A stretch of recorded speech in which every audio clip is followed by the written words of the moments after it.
And your experience, do children enjoy learning how to speak English? They enjoy doing things. As I said, they enjoy doing things. I don't think that, you know, especially when they're little, they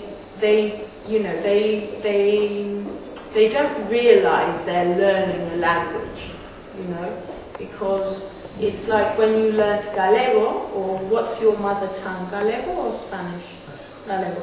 When you learnt Gallego with your mummy didn't say, Alex, sit down, I'm going to teach you Gallego. And then she did, I don't know, she said, auja, and you had to repeat. Auja. Did she teach you Gallego like that? No. She said, oh, Alex, he's thirsty, do you want some water? And you were thirsty, so you said, ow, ow, ow, ow, until you said auja, yeah?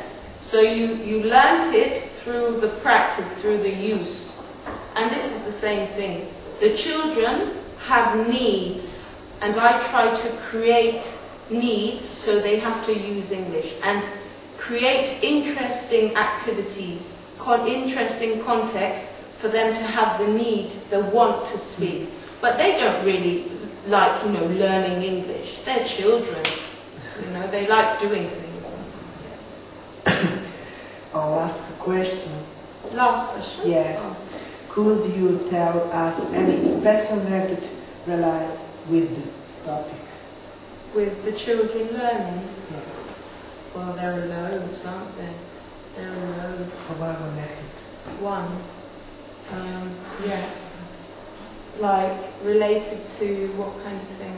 Yes. Well, something interesting, what happened the other day, for instance. The other day, I did this experience, I did with you, with my children, to see how they would react. So, I did the same thing, and I was like that, with the little ones. And this is interesting, because it's an important aspect of English.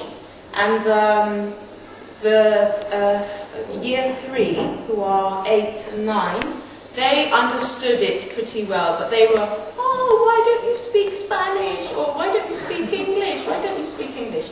But I came across 2 children from year 1 who are 6 and 7, and they practically don't do any written work in English.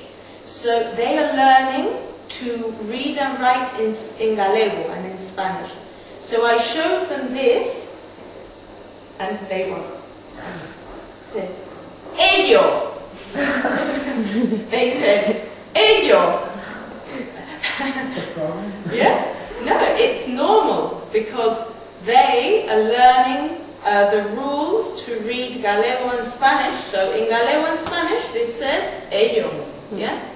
Okay? So, until, you know, I said, and, you know, they said hello, because I have started to tell them that in English we have the same letters, but we read them in a different way. So this doesn't say ello, it says hello. So that's very important, and that's why I started the interview like this, because there is a big focus on the written form of English. And English has the particularity that it is read and written following different rules, complicated rules. So it's very important for the teachers to make the students speak before they confront them to written language, because otherwise there are problems. You use the rules, you know, for Gallego and Spanish to read this, and then it's difficult. But if every day I say, hello Alex, hello, hello, hello, 1,000 times, because you have to hear something many, many times until it fixes into your head. But when you say hello naturally, and then I show you this, and I warn you, English is read differently. But because hello is in your head, you won't read elo or ello, or you'll say hello. Yeah, naturally. So that's a little anecdote that is interesting because It's a good connection. it talks about an important aspect of the English language and teaching it as a foreign language to students. And finalizing, thank you very much for your sharing your experience with us. Okay, you're very welcome.